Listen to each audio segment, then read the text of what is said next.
I absolutely cannot live without my label maker, as I label all my files at home. My daughter uses this to label things in her room. It's really cute. It's super tiny and convenient and gets the job done. I'm just going to show you a quick label.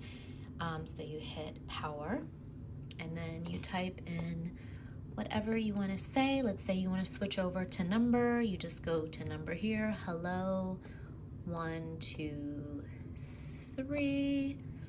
Let's say you want to do a symbol.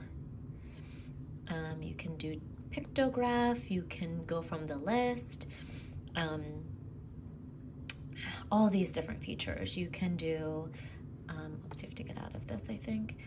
And then you hit print. And it's coming out on the back here. And then you use this little side button to cut it. And there it is. Hello 1, 2, 3. It also comes in different fonts, different size lettering, different spacing, all sorts of features. Super easy, super convenient, and really keeps things organized. I love it.